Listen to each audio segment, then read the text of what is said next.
Hey everybody, this is Ho Unconfirmed here, and I got a guest this time.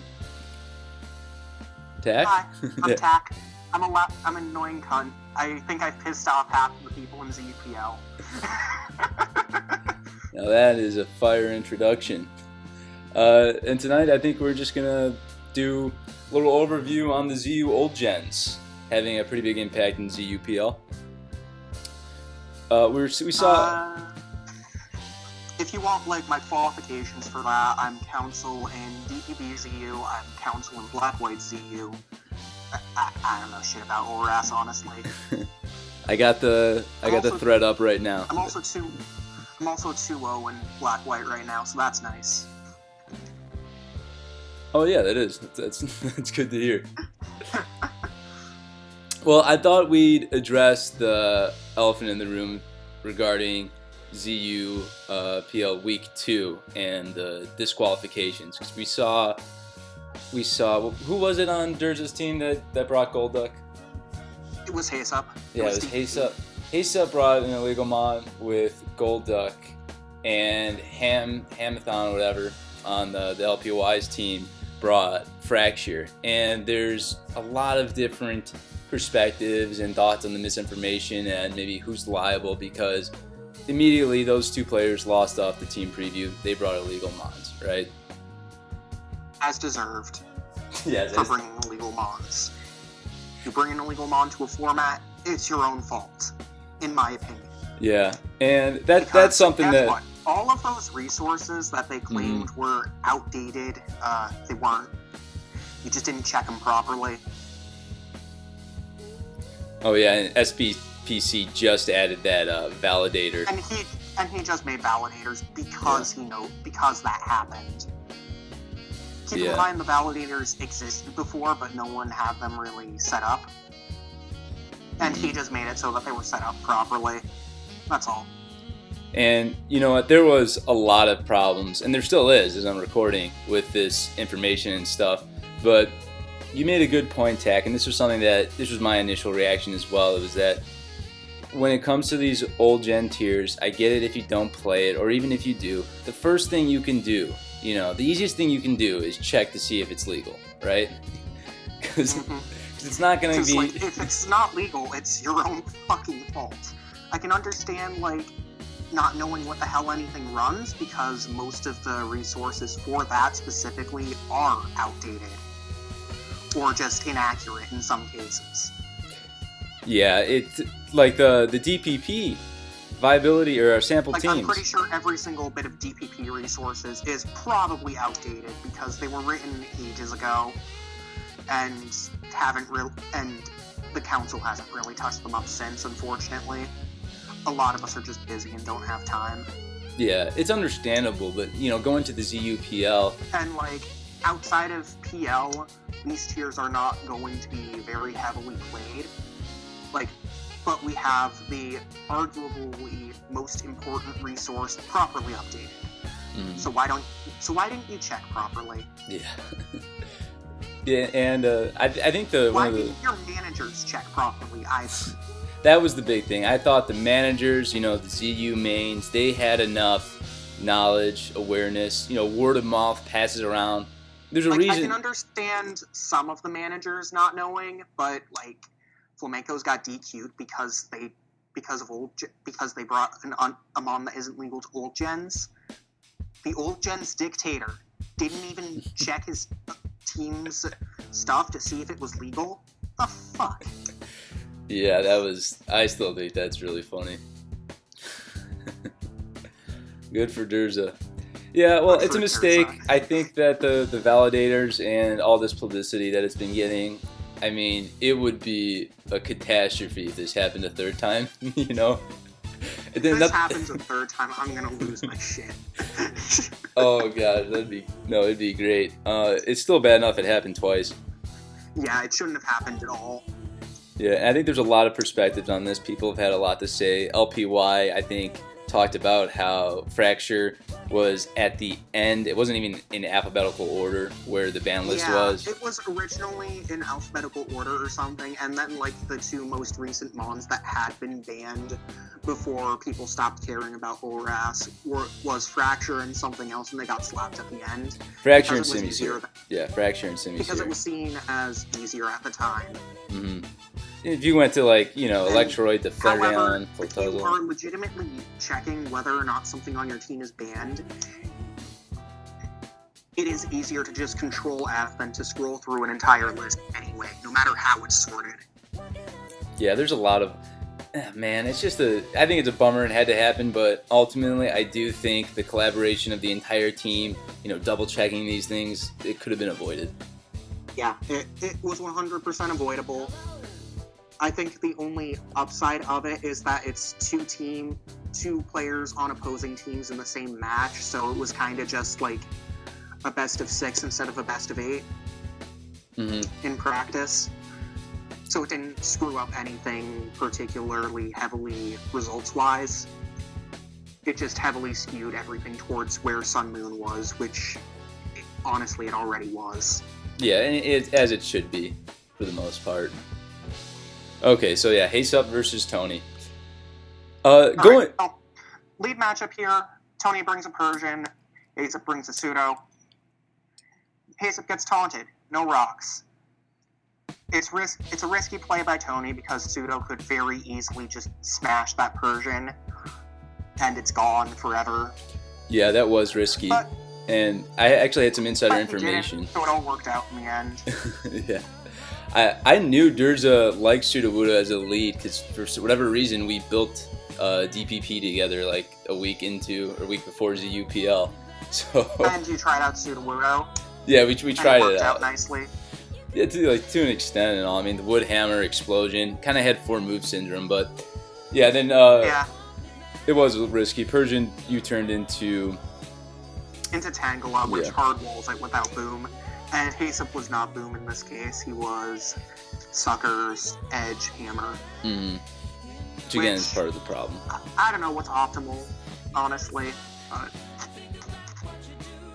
Yeah, that was something we kind of discussed. It's hard to tell with this mon because it could go either way. I really like boom because, Gen 4's explosion mechanics. Gen 4 boom is broken. It's ridiculous. It's awesome. There's no one questioning that. It's like ridiculously powerful for no reason. Mm-hmm. And you could really just threaten the majority of mons with Woodhammer, Sucker, Explosion, and then Stealth Rocks, to boot. But anyways... And just click Woodhammer as if it's a stab move instead of Stone Edge or something. Yeah, it's at that point, you don't even need to stab. Because you hit hard enough and you already make everything that would normally be a switch into you pop with boom. Like Tangela, if this Sudowoodo was boom, would have died very, very quickly. Oh yeah, no doubt about it. And I think that's actually what we're kind of seeing this third turn when he switches into Lunatone. Yeah, it was a sack. It was a sack, 100%. It was a sack, or he was predicting the double directly into Magmar. Double, or no, the boom. I was thinking he was expecting the explosion boom. Yeah, I would have expected the boom there, but it was either boom or Magmar coming in. So, let me check if this crit mattered real quick, because if this crit mattered, oh my fucking god, that's kind of gross. No, this was a very important turn. And what we were actually we were Call Mine Lunatone. So I don't think we had the most special defense investment, if any, but it was definitely 252. On HP? Yeah, on HP. Or...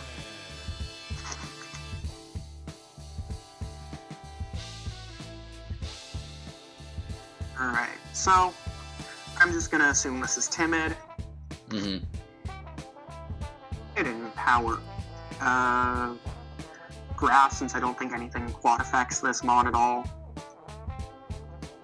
Alright, so... Yeah, it mattered. That sucks a lot, because, geez, like, that is a very, very powerful crit turn to have it. Words. Just good at them, I swear. Yeah, just to lose him on, lose another normal resist. And assuming Lunatone is max HP here, that was also a high roll chance to one-shot, but you needed, like, a very high roll, because with the crit, it is a 12.5% chance. However, with just the calc spread that I found... Okay, yeah, that makes sense. Yeah, that's the one.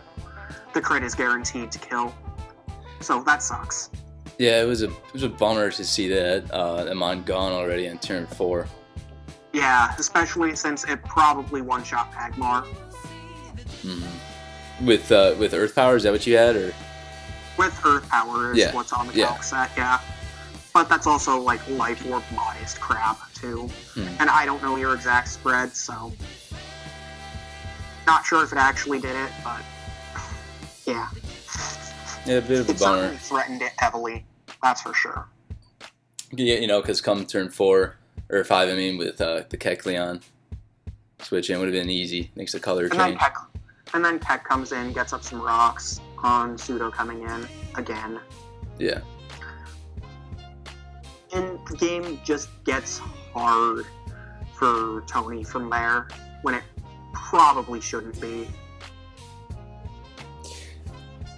Yeah, it's a little threatening. I think he's not so much so worried about Explosion on Sudowoodo, knowing that Heysup isn't playing it as expendable as it maybe would have. So he's not as afraid to go into Tangela, just try to got some hits. Yeah, trade hits with the the energy ball. Actually doing a sizable amount to Magmar on turn 7.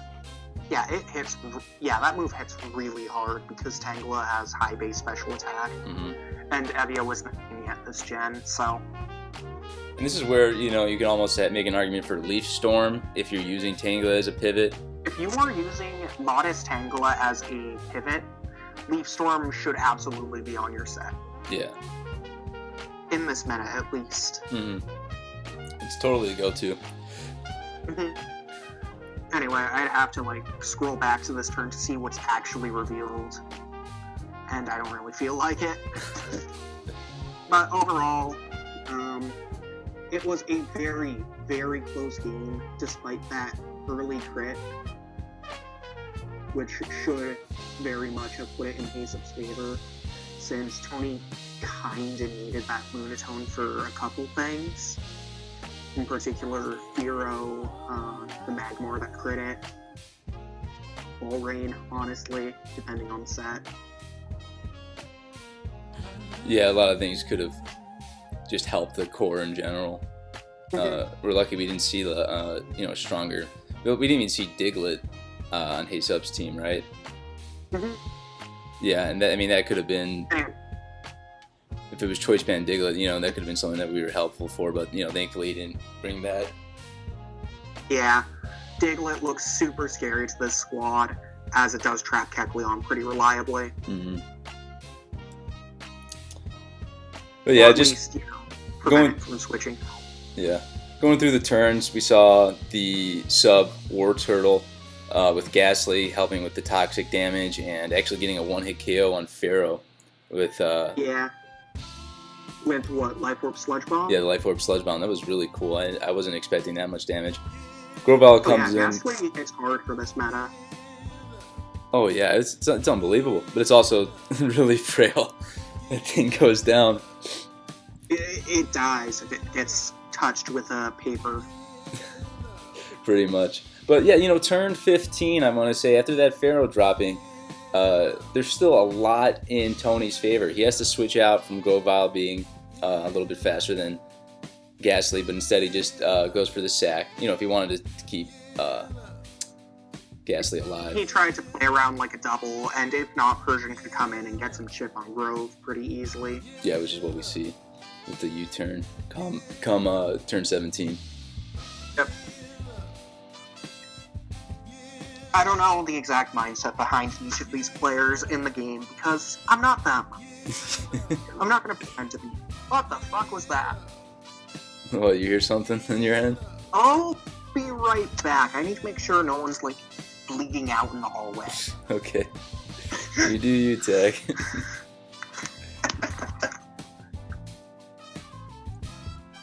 Well, I just wanted to say even with the Ghastly going down, I thought Kecleon was maybe a possible switch in, but after seeing that Leaf Storm damage from this next turn, you realize Kecleon is not the safest play at all. He definitely needs something. All right, I'm back. Where'd you get to? Just to the other point of hacks in the game, which is that Scarf Magmar. The Scarf Magmar Fire Blast miss. Oh, when was that? That was turn 21. Yeah. That's unfortunate. Yeah, and Heysup really played it as if it, was not Scarf. There wasn't anything immediately obvious to say that this thing was this fast. And I think there was no point where he had to bluff Scarf it in the game, so he didn't. Because Pharaoh died too. That Pharaoh is another obvious Scarf, and that thing just died on switching. So the other possible, option is a Scarfer. Oh, it was safer to assume that Pharaoh was the Scarfer in that case because of how it ended up being played. It could have been double Scarf for all we know, but the set wasn't revealed, alas. Anyways, Magmar goes down. Heysup trying to do his best with the surviving Sudowoodo, doing a decent amount with Stone Edge, but Sudowoodo being slower than Tangela will always be a problem if it's unable to get the Sucker Punch. I can't even tell. What's that? Yeah. Sudowoodo being slower than Tangela, he has to click Sucker Punch to actually be able to do any kind of damage, because otherwise Stone Edge just gets PP stalled by Synth. And this is where Boom would have been a lot better than Stone Edge. Right. And that's something that I did argue Durza with. But he was totally against non-stab Sudowoodo. I can understand why, but I think in this matchup in particular, it would have been better if it had Boom over Edge. Mm-hmm. Anyway, after that, Walrein comes in, takes a bunch of chip from Persian, and then Quag comes in, and Quag gets frozen. Yeah, this is the... And then Tony loses, because, freeze. Fair and balanced. Pretty much. And... Heysup should have won that game, in my opinion, because he played that end game far better overall, I think. But this game fucking sucks, so who cares? Yeah, the freeze was a bummer. The second that Quagsire came in, it's still... Quagsire doesn't have the best matchup against Walrein, but considering it was so low, there was that minute chance that he could have been frozen. Tony had it, you know what I mean? Past the Magmar miss, Tony kind of had it in the bag. Mm-hmm. But, that's the freeze. That was the instance of hacks. Still a good game. Yeah. I think it was a good game beyond that massive amount of hacks. Yeah. I thought it was representative of the DPP meta. Heysup bringing a few oddballs here and there, but overall, this is kind of what it's been. Walrein being really successful across DPP. Even in the Classic Tour, it got 2 easy wins the first round. Oh, did it? Yeah, I honestly hadn't been following DPP Classic too much, just because, Yeah, no, this I did crappy in it and didn't care anymore. I was a lot more focused on Black-White during Classic. Yeah. Yeah, well, this Walrein set was really popular. It was used that entire first week in both those tournaments. But yeah, that's just it. Cool. You want to go with your Black and White replay against Lord sample teams? About Black-White replays now. Let me pull up the replay we said we were going to discuss. Alright, where is it? Because I didn't pull this one up because it takes too much effort.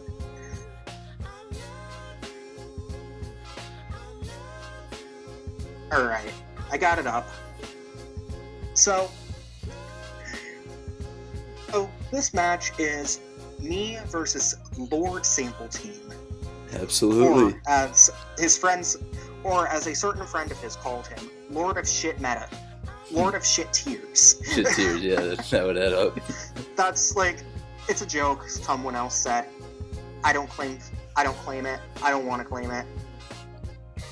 But since I was actually involved in this game and ended up winning it, I can talk about my mindset. I can't specify exactly LST's thing, but here, let me give you an overview of the teams. Yeah, absolutely. I brought a very similar team to the one I had brought the week previously. I shared 3 out of my 6 mons with the week before, 2 of them being the same set, just because it's in my opinion, a highly effective core right now. That being Pelipper plus Wormadam Trash, with Trash Dam being Fizdef and Pelipper being Spidef. You just end up consuming everything. I also brought an Emolga, which I had brought week 1, but I brought a completely different set from my week 1 set, as this one was Specs rather than just Acro Gem. And then I brought Perugly, Simisear, and a mon that didn't really do shit this game. No, it fell after setting up. Poor Meganium. Poor Meganium. It was an effort. I mean, I kind of want to understand why you had that over SD Leafeon. I put it on just because I like the Pokemon. There wasn't even anything else to it. I just thought it'd work out decently. Well, compared to Leafeon, you're a little bit bulkier on the special side. You got Earthquake. I mean, something, right? Something. Alright, so, first thing I'm going to say right off. I should have lost this game when Poniard set up. Oh, yeah. Flat out. I really should have. But both me and LST fucked up, so... You want to do the turn by turn? Wormadam was a safe lead, right? Yeah, I ended up beating Wormadam. He led Lunatone. We exchanged rocks. I teched trying to scout, like, HP Fire or something from Lunatone because, like, that specific Lunatone set was very threatening to my team. Like, on preview, I was terrified of Lunatone because Rock's 3 attacks could just tear me apart if I didn't play it right. So I was playing around that as it was the worst case scenario. Yeah, and it's safe enough. It's a first turn attack.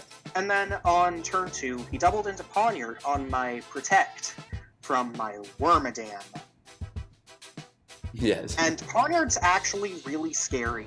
Like, I think that if on a revamped VR, this thing would probably be like B+ minimum, because it's really good. Yeah, even without knockoff, I mean, it's still got a usable dual stab and sucker, of course. Yeah. So, turn 3. I go right into Meganium on the SD just because I want to try and play some mind games between me subbing on his sucker, that kind of thing. So, turn 4, I sub, he Ironheads my sub. I pray that he does not click sucker and click Earthquake. Yeah. If he clicked sucker there, I lost. Oh, this +2 actually kill? +2 will actually kill that Meganium after a quarter of its health? At like 75%, yeah, because I had been shipped by sub. Yeah, wow. And I was sub SD. Yeah, no. I'll reveal that. I shouldn't because I'm playing your team next week, but whatever. This is going public anyway. Oh, I thought sub SD was obvious if you had an Earthquake that did 78% on a Violet Pawn, but yeah, fair enough. But yeah, that thing goes down. That was max roll, I think. Oh, the Earthquake? No, the Ironhead. Oh, the Ironhead. Yeah, that's right. And then, turn 6. Both me and LST fuck up. He clicks Sucker, I click Fake Out. The reason I know he clicks Sucker is because Poniard gets Inner Focus, and it's the only ability that's worth a damn this gen. And I forgot. And so did he. Yeah, that was a really funny turn. That was a stupid turn, and it shouldn't have happened. That's just... He should have walked right there. Yeah, I would have made it then. Is that just your, like, the mentality of, where? Oh, no, I mean, is, forgetting Inner Focus, was that just, like, a Gen 6 and forward mentality coming into play? That was just, like, dealing with Poniard in Gen 7 and forgetting that Defiant Yeah. was shit this gen. Yeah, that's what I thought. That's really funny, but yeah, understandable. But yeah, you got And like, if he clicked not sucker there, I lost immediately. I had no out to Poniard. Because like, I ended up having to sack Trash Dam to it, despite needing it for his other mons. yeah, I can But see that. right That would've after been that, we dangerous. had to play a mind game of whether or not he SD'd. And I was planning to sucker 6 times before I clicked an actual move. Thankfully, I didn't have to do that because, whew. Yeah, you got him right away. And then he came in with non-Scarf Ghastly. Yeah, trying to bait you, right? Yeah, I think he was trying to bait into being Scarf. I was debating between suckering and the U-turn I ended up doing. Which, if it was Scarf, I'm pretty sure U-turning was a choke. I played this game like shit early. But like, I was just tensing up the entire time.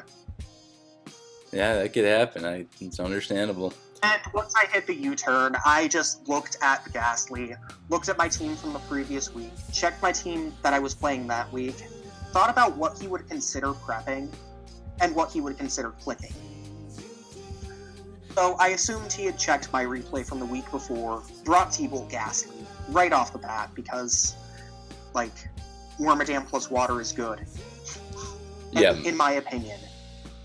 Yeah, except I think for it is very good core.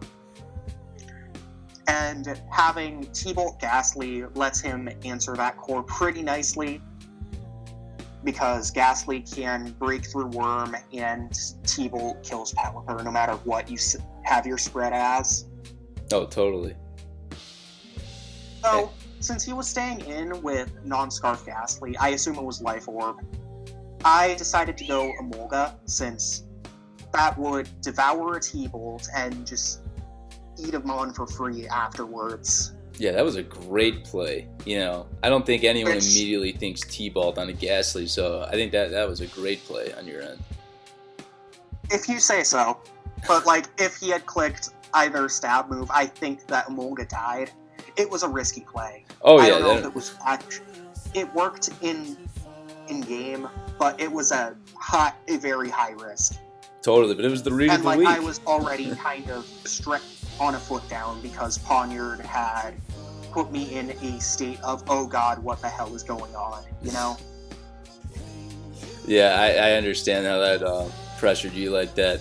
But no, the Thunderbolt paid off in spades, right? Because you got the immediate... Because I got, like, a +1 speed, Emolga. No with worries. Specs, so I could... And he had no immunity to Volt Switch, so I could just click it, pivot away, no matter what, get in a better position.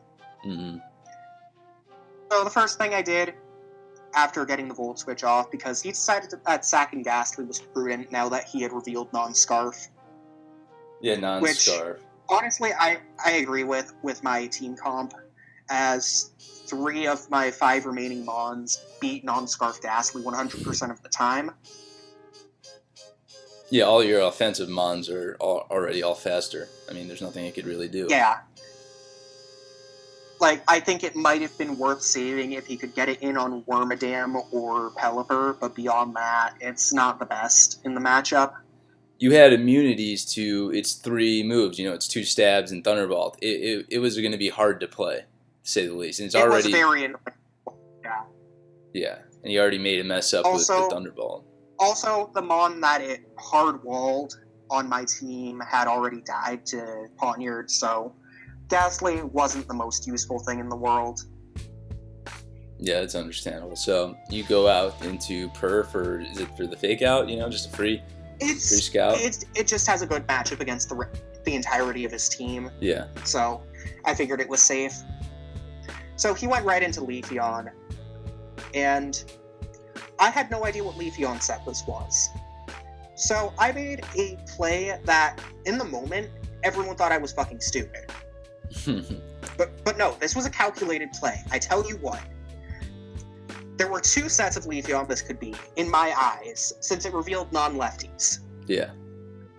1, a natural gift lure of some kind to hit Wormadam. Yeah, like the... Or 2, Scarf.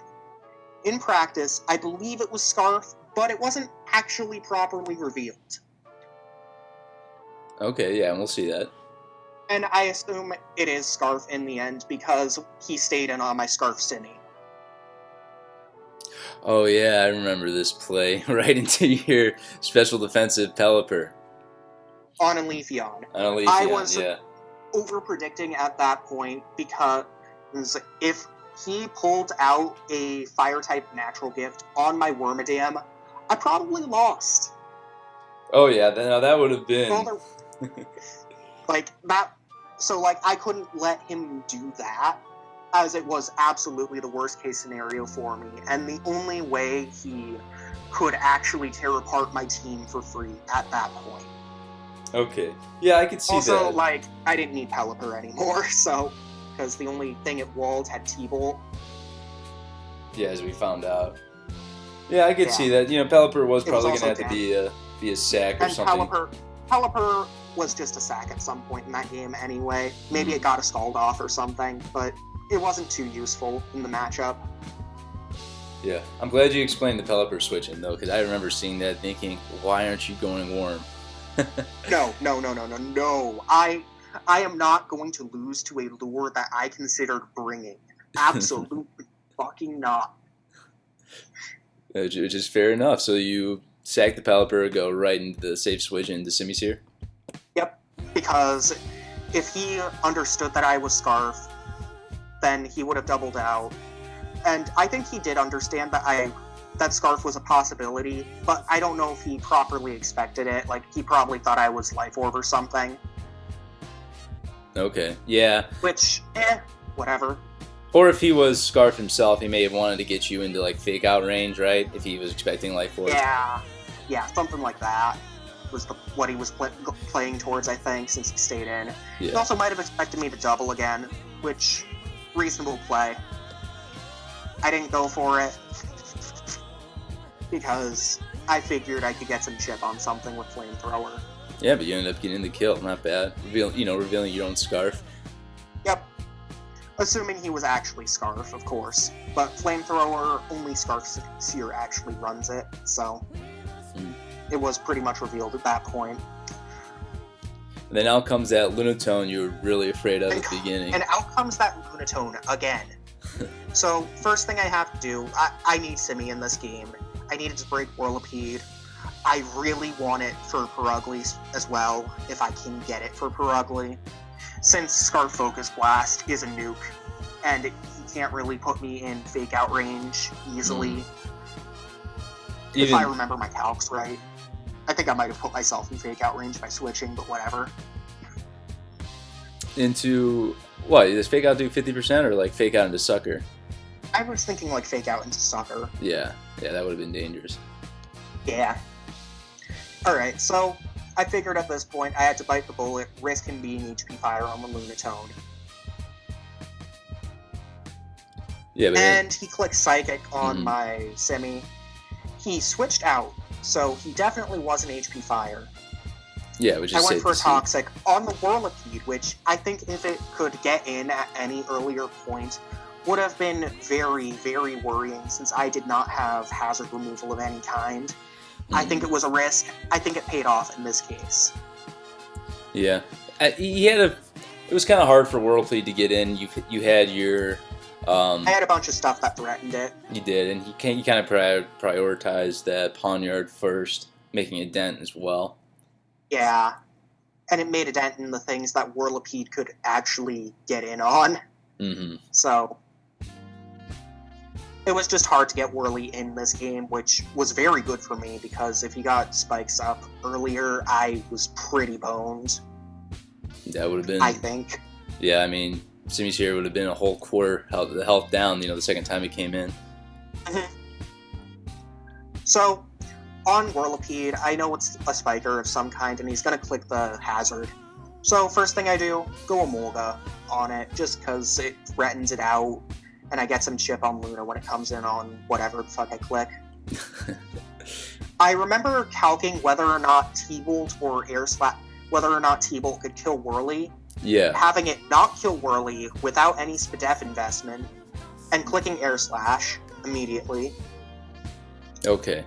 Yeah, because Air Slash was a little bit of a risky move with T-Balt covering all of your options and Air Slash maybe. However, I could not risk him poison jabbing my Emolga and putting it into actual fake out range. Yeah. Or fake out didn't actually matter, but like I wanted Whirly gone.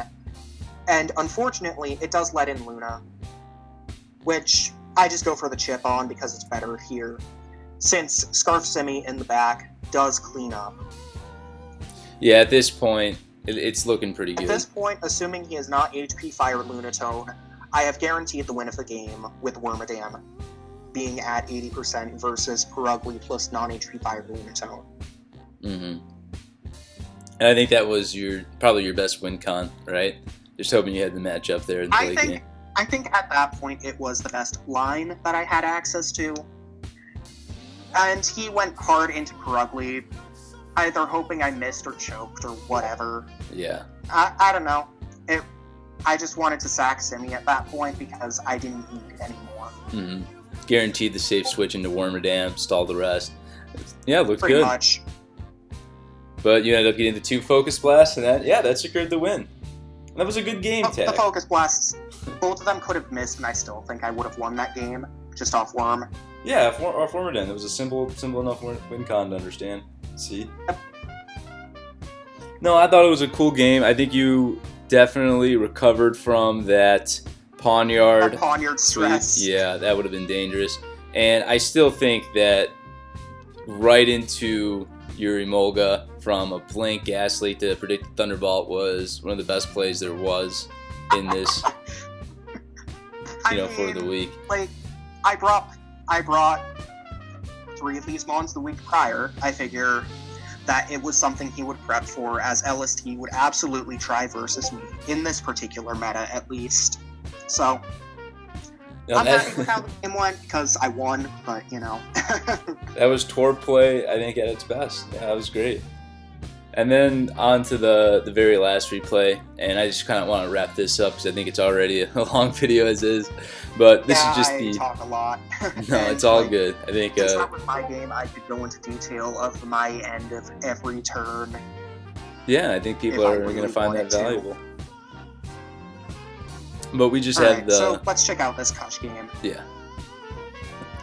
And this is something that I think anyone who did some research on Kush here would have known he was going to bring the same team, or at least had a high suspicion. I honestly didn't expect him to bring the same team. However, I did expect him to bring something similar to it. Maybe something similar. Well, I thought he was just coming off the high from his... winning his cup win, his cup win with the same team, right? Yeah, he used the team for the entire tour. The entire won tour. Every game. So I thought it was going to be total hubris. He was going to bring the same exact team, and that's what ended up happening. But you can't perfectly see team this, of course, just in case. Yeah, like if you just see team this, you're gonna miss something else in the meta entirely. A decent amount, yeah. But that was the idea going into I think Plas's Plas had incredibly good preparation for this matchup. Mm-hmm. Like, Vanillux, yeah, it tears the team apart. Yeah. Like, right off the bat. Yeah, when I played Kushalos in the Oras Cup, my Vanillux, Life Orb Vanillux, just was my best bet, It's a very scary mon, no matter what meta. Yeah, free non-snow warning Vanillux in ZU, please. It'd be so fun. Is that plausible? Can we just ban snow warning? I'm fine with that. I don't think that would never fly, but no. I'd be fine with it. Oh, that's funny. Well, anyways, Plas, I think gets the lead a little wrong. Scared of Politoed, doesn't want to get rid of or sack Croc right away, for rocks. So he goes into Simi. Yeah. Goes into Simi, gets a knock for free. Gets an easy-ish knock. Takes way too much chip from it, but whatever. Yeah, Simi is really frail, but a knock against this team with all these Violite users, even leftovers, Toxic Protect, Polytoad, I think it was going to be pretty helpful. Yeah, it was definitely the play here. And it was like knock, grass knot, which is good against Poly. Yeah, definitely. Definitely was worth trying to get the kill there for. Anything else off at any point according to team preview thing. Mm-hmm. But this Dustox is going to prove to be pretty annoying, pretty decent pivot. It's a decent pivot. It defogs if it has it. I don't know. It was never shown. But it's a decent pivot. Has recovery. Has U-turn. Yeah, and then after a few switching around with Clang into Hippo, finally see Croc come back in, and the trading of Stealth Rocks. Rocks in. And this is like a shit ton of whirlwinding, so. Pretty annoying. About turn 9, Polytoad comes in on Vanillix. Sure, you got in on the Ice Beam. You're slower than a Vanillix, though. Especially since you're revealed to be like Subtox or something. Yeah. Protect Tox, whatever. Protect Tox, yeah, from the previous games. So Plas can just click Freeze Dry there, get that Poly. It lets in Scraggy, but there is a jump bluff in the back just to immediately check it, which makes it a lot easier. And then Plas predicts a double right into Lairon and goes hard Croc. I think that's a very good play. I think Plas is a good player. You know, he's cool. Yeah, absolutely. That was a good idea. Lairon was always Kush's, just go-to for jump bluff because he didn't really want to take acros or be put to sleep by a lot of things, and that's just actually how Kush played against jump bluff against the games I've scouted for against him. But it's still risky play by Plas, and it paid off. Yeah. Goes for a knock on Lairon. Hippo came in, which, whatever. It's Taunt Croc, which is very, very nice in this matchup since it lets Plas get rid of the Hippo. And then in comes Kush's own Pluff. And at this point, Plas sacks Simi because it's easy.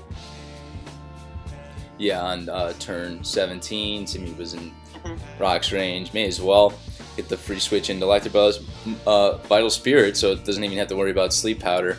And exactly. Yeah. And it doesn't get one shot, so if he stays in on this HP Ice Buzz, he loses his jump bluff 100%. Which is already getting worn down. And since it is non-choice, he can just like Volt Switch out on that Dustox coming in.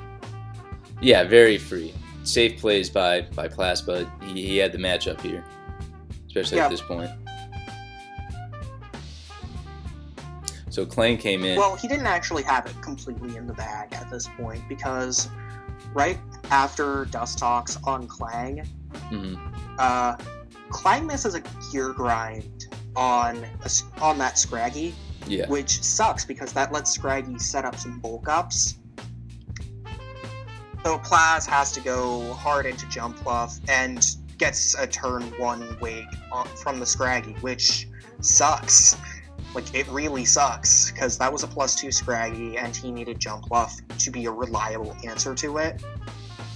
So his out at that point was, like, knock off the Evio and just hit it as hard as he could on the special end. Yeah, after losing the Jump Bluff, he has to sack Croc. And then he has to rely on a roll on turn 28 with Ice Beam from Vanillix. Yeah, after sacking, I mean, he's already sacked 3 Mons to the Scraggy in a row, right? Because it is very threatening against this entire team. It was, and despite prepping. It's kind of, was that Swords Dance on Jump Bluff a little bit, biting off more than he could chew there? Given turn 1 wake, given Chet skin. If you play around turn 1 wake in every game, you're going to lose every game you play. Yeah, I get you. It made it infinitely easier to break through Scraggy if he landed an Acro the next turn. Yeah, it would have been a lot more safer on Pleasant. But finally, Scraggy gets scared out, and I think that it was at this point we were. I think so. I think I even said freeze time in the game. I just thought that. Yeah, I thought Scraggy may have been able to take that or whatever the plan was going to be. I was worried. And Plas said in game that it was a roll. I don't know. I'm not going to calc it. I don't care. Yeah, I believe that it was at the moment. But like, it was pretty much just that. Yeah, he had to play around that if it was actually a roll. But he switches out regardless, and that was really helpful. That we don't have to worry about this the buff Scraggy, especially if Kling did come in late game. But Kushalos has to dance around this Vanillux, and there's a timer on this, obviously, because of the Life Orb. Not Life Orb. Yeah, and even Jump Bluff coming in to revenge if it's non-Ice Shard, at least in Kush's eyes. Yeah, and he forgot about weak armor. Yeah, that was. And then it just won from there because this thing's very threatening. Yeah, and he was doing a decent enough job. Taking the hits, thinking about how he was going to outstall this, and then he let it win. Yeah, that was great to see. You turn into the weak armor, and that was that. Yep. All right. So, yeah. Is there anything else you want to talk about, or? I think that was it. He got the right amount of ice beams to hidden powers. Right, he didn't, continue to switch into Larion or whatever. I don't think it would have made a difference at that point because he also had Kling in the back. It was a well-prepped team. It was fun going into this. Yep. Plas had good prep for the week. Mm-hmm. It worked. It was very nice. No, but I think that's a good summary for the first 2 weeks of ZU Old Gens and ZUPL.